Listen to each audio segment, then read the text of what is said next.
ठीक है, तो बेटा क्रोमेटिक एब्रेशन का मेन कॉज है कि जब लाइट अलग अलग कलर्स की फॉल करती है किसी भी लेंस के ऊपर तो उनकी वेवलेंथ डिफरेंट होती हैं, ठीक है ना। मतलब जब डिफरेंट कलर की लाइट होती है तो उनकी वेवलेंथ भी क्या होती है, डिफरेंट होती है, ठीक है ना। पढ़ा था ना हमने वेबग्योर में क्या होता है बेटा, वेबग्योर में जब हम वॉयलेट से रेड की तरफ जाते हैं तो वेवलेंथ क्या करती है, इंक्रीज करती है, वेवलेंथ इंक्रीजेस। तो मतलब वॉयलेट कलर की अपनी वेवलेंथ है ना, इंडिगो कलर की अपनी वेवलेंथ है, रेड कलर की अपनी वेवलेंथ है। सबसे ज़्यादा वेवलेंथ देखने को मिलती है रेड की और सबसे कम वेवलेंथ देखने को मिलती है वॉयलेट की। अब होता क्या है, हमने पढ़ा हुआ है कि रिफ्रैक्टिव इंडेक्स और velocity of light inverse proportional में होती हैं। मतलब अगर किसी भी मीडियम का रिफ्रैक्टिव इंडेक्स ज़्यादा है तो वेलोसिटी ऑफ लाइट कम होगी, ठीक है ना, पढ़ा हुआ है हमने।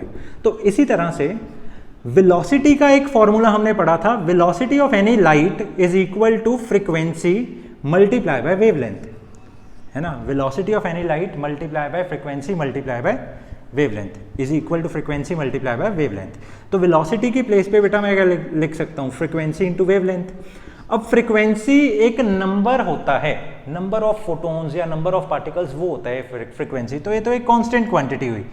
तो मैंने यहाँ पर क्या देखा इस पूरे फॉर्मूले में कि जो हमारा रिफ्रैक्टिव इंडेक्स है वो वेवलेंथ के इनवर्सली प्रोपोर्शनल है, ठीक है जी। ये सबसे बड़ी चीज हमने इसमें नोट की कि रिफ्रैक्टिव इंडेक्स वेवलेंथ के इनवर्सली प्रोपोर्शनल है।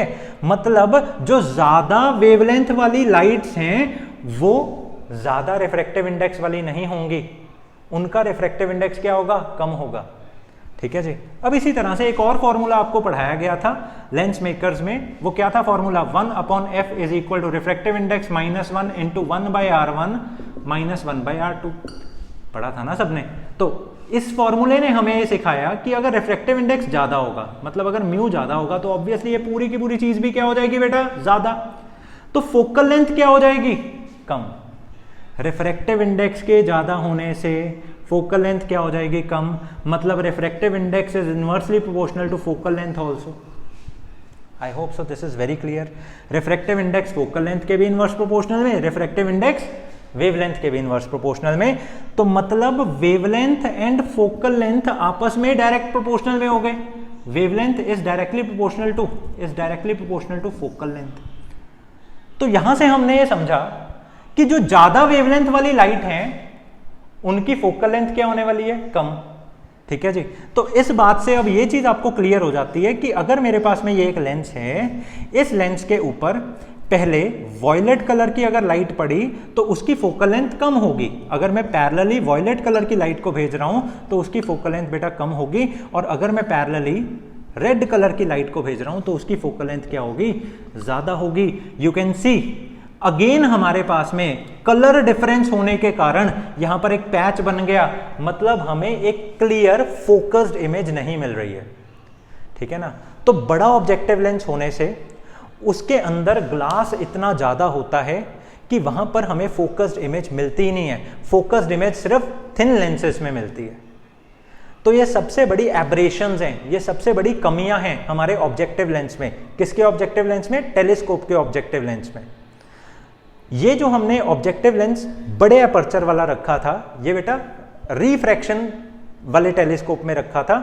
इसको करेक्ट करने के लिए हमारे को एक नए टाइप ऑफ टेलीस्कोप्स बनाने पड़े, वो रिफ्लेक्शन वाले टेलीस्कोप्स हैं। अभी तक हमने क्या पढ़े, रिफ्रैक्शन वाले। वो वाले कौन से होते हैं, रिफ्लेक्शन वाले टेलीस्कोप्स। अब एक चीज और अपनी नॉलेज में ऐड कर लेना कि ये जो स्फेरिकल एब्रेशंस हैं और ये जो क्रोमेटिक एब्रेशंस हैं, ये केवल लेंसेज में ही देखने को मिलते हैं, कभी भी मिरर्स में नहीं देखने को मिलते हैं। क्यों? क्योंकि बेटा जो मिरर्स होते हैं ना, उन मिरर्स में बहुत ज़्यादा ग्लास का कंटेंट नहीं हम भरते, बहुत ज़्यादा हम कांच भरते नहीं है, बहुत ज़्यादा हम उनको हैवी नहीं करते हैं। तो मिरर्स बहुत थिन ही होते हैं। तो इसी कारण से वहाँ पर स्फेरिकल और क्रोमेटिक एब्रेशंस जैसी प्रॉब्लम नहीं होती, वहाँ पर हमें फोकस्ड इमेजेस मिल जाती हैं। अब फटाफट हम रिफ्लेक्टिंग टाइप टेलीस्कोप्स पढ़ लेते हैं। रिफ्लेक्टिंग टाइप टेलीस्कोप्स की डेरिवेशन नहीं है हमारे सिलेबस में, ओनली इनके डायग्राम्स हैं। डायग्राम्स आजकल पूरे ट्रेंड में है, 2020 के बाद बेटा बहुत ज़्यादा आ रहे हैं, ठीक है ना। तो इनको अच्छे से आप समझ लेना। अब दो तरह के हमारे पास रिफ्लेक्टिंग टाइप टेलीस्कोप्स हैं, ठीक है। एक है हमारे पास कैसीग्रेन टेलीस्कोप, दूसरा है हमारे पास में न्यूटोनियन टेलीस्कोप, ठीक है जी। तो रिफ्लेक्टिंग टेलीस्कोप, पहला रिफ्लेक्टिंग टेलीस्कोप कौन सा है? कैसीग्रेन टेलीस्कोप। दूसरा टाइप ऑफ टेलीस्कोप हमारा कौन सा है? न्यूटोनियन टेलीस्कोप, ठीक है जी। ओके, इनके जो डायग्राम्स मैं आपको अभी सिखाने लगा हूं, दो बारी बनाकर देख लो बेटा, पूरी जिंदगी में नहीं भूलेंगे, बहुत सिंपल है, ठीक है। अब ये जो कैसीग्रेन टेलीस्कोप है, इसके अंदर जो हम मिरर यूज करते हैं, अभी बनाना मत इसको, ये मिरर एक्चुअल में पैराबॉइडल मिरर होता है, पैराबॉइडल मिरर होता है, ठीक है। इस मिरर के बारे में 2-4 बातें हैं वो याद रख लेना। इसमें कोई भी no chromatic aberration is seen, कोई भी इसमें क्रोमेटिक एब्रेशन नहीं देखने को मिलती, कोई भी बेटा इसमें स्फेरिकल एब्रेशन नहीं देखने को मिलती, नो स्फेरिकल एब्रेशन सीन। दूसरी बात, ये बहुत ही लाइट वेट होता है, ठीक है जी।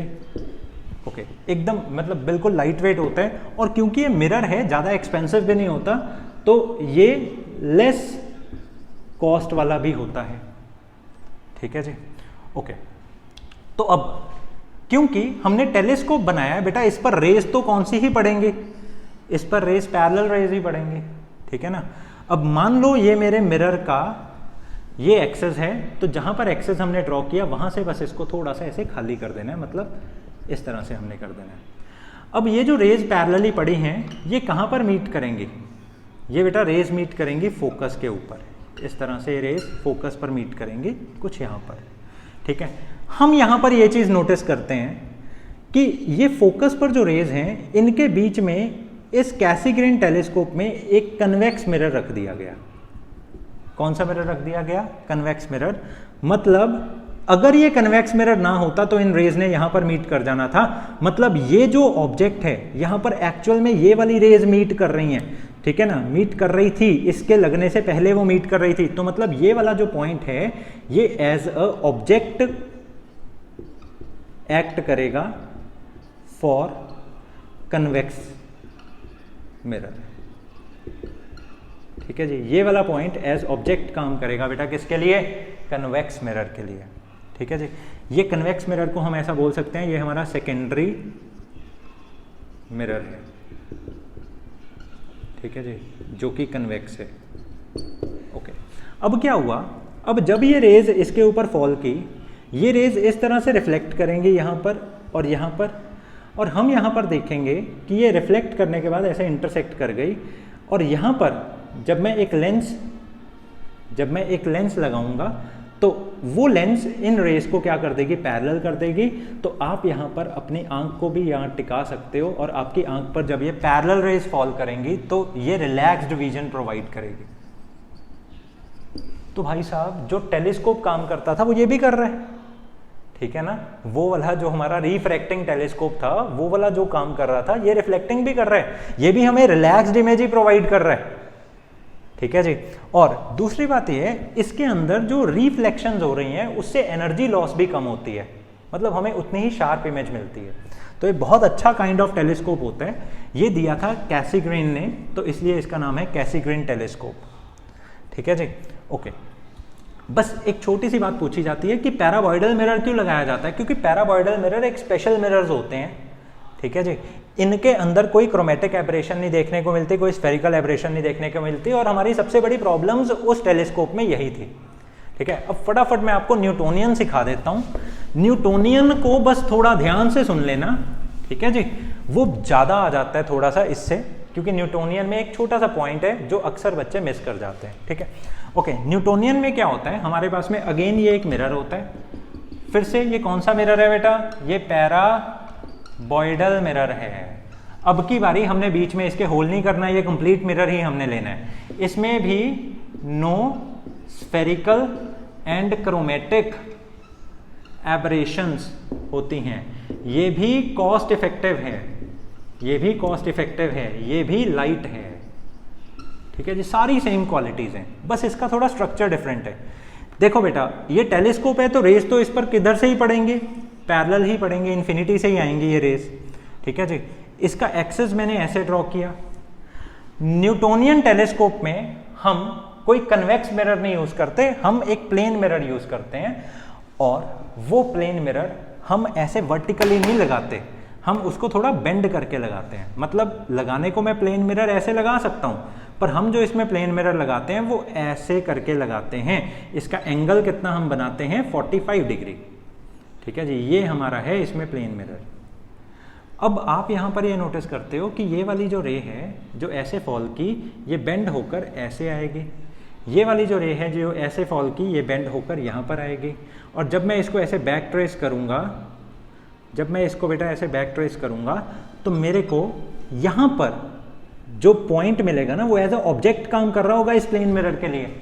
अगर मैं बीच में से प्लेन मिरर को हटा दूँ तो इमेज यहीं तो मिलने वाली है। अगर प्लेन मिरर लगा दिया तो यही तो इसके लिए किसका काम करेगा, ऑब्जेक्ट का काम करेगा। और बेटा प्लेन मिरर की एक खासियत मैंने आपको बताई थी, आप सबको पता है कि जितने डिस्टेंस पर हमारा ऑब्जेक्ट पड़ा है उतने ही डिस्टेंस पर हमें क्या प्राप्त होती है, इमेज प्राप्त होती है। तो अगर मेरा ऑब्जेक्ट d डिस्टेंस पर पड़ा है परपेंडिकुलर में, तो इमेज भी हमें कितने में मिलेगी, d डिस्टेंस पे मिलेगी परपेंडिकुलर में। तो मतलब मेरे को पहले ही पता लग गया मेरे को फाइनल इमेज कहाँ मिलने वाली है। तो ये जो रे आई है ना ऐसे रिफ्लेक्ट करके, ये रे यहाँ से ऐसे आएगी, यहाँ से ऐसे आएगी, ठीक है जी। ऐसे रिफ्लेक्ट होकर ऐसे यहाँ पर अपनी क्या दे रही होंगी, फाइनल इमेज दे रही होंगी, फाइनल इमेज। अब ये वाली रे ऐसे गई, ये वाली रे ऐसे गई, यहाँ पर हम अपना एक लेंस लगा देंगे। ये लेंस इस तरह से लगाएंगे ताकि ये रेस को क्या कर दे, पैरेलल कर दे। और हमने अपनी आंख को इस तरह से यहाँ पर रखा, ठीक है जी। ये लेंस हम इस तरह से लगाते हैं ताकि जहाँ पर ये इंटरसेक्ट कर रही है ना, वो एज अ फोकस काम करे, तभी तो वो पैरेलल करेगी। ये है हमारा न्यूटोनियन टेलीस्कोप। न्यूटोनियन को एक बार फिर बता देता हूँ अगर किसी को थोड़ी सी भी कंफ्यूजन है। बेटा हुआ क्या न्यूटोनियन में, एक हमने इस तरह से पैरावॉइडल मिरर लगाया, ये हमारा प्रिंसिपल एक्सेस था, और ऐसे एक रे पड़ी, ऐसे दूसरी रे पड़ी, ठीक है जी। इस तरह से ये वाली रे ऐसे बेंड हुई, इस तरह से ये वाली रे ऐसे बेंड हुई। हमने इसके वर्टिकल में नहीं, हमने इसके वर्टिकल के साथ में, हमने इसके वर्टिकल के साथ में 45 डिग्री का एंगल बनाकर एक प्लेन मिरर को लगाया, कुछ इस तरह से वर्टिकल के साथ में 45 डिग्री का एंगल बनाकर एक प्लेन मिरर को लगाया। अब रे एक ऐसे पड़ी, रे एक ऐसे पड़ी, ठीक है। इसको मैंने ऐसे और ऐसे देखा। ये वाला जो पॉइंट है ये एज अ ऑब्जेक्ट काम करेगा इस प्लेन मिरर के लिए। तो अगर इसका डिस्टेंस d बना है तो हमारी फाइनल इमेज भी कहाँ पर बनेगी, d पे ही बनेगी। तो इसको यहाँ मीट करवा देना है, इसको यहाँ मीट करवा देना है, और ये रेज ऐसे जा रही होंगी, यहाँ पर एक लेंस लगा देना है सो दैट ये क्या हो जाए, पैरेलल हो जाए। दिस इज सो सिंपल, ठीक है। इनको एक बार ये प्रैक्टिस कर लेना। ये दोनों रिफ्लेक्टिंग टाइप टेलीस्कोप्स में से कोई भी आ सकता है, इनका डायग्राम आपको मिलेगा पक्का। तो अगली बात ये है कि जितनी भी बातें मैंने आपको बताई हैं ना, इसके बेटा प्रॉपरली नोट्स बनाकर कम से कम 2-3 बारी रिवाइज कर लेना, ठीक है। और जो पार्ट आपको नहीं समझ में आया उसको एक बार दोबारा से स्लो करके सुनिए, तसल्ली से, आपको डेफिनेटली समझ आएगा। सारे कंसेप्चुअल्स जितने भी तरह के न्यूमेरिकल्स बन सकते हैं सारे हमने इस लेक्चर में डिस्कस किए हैं। Thank you so much.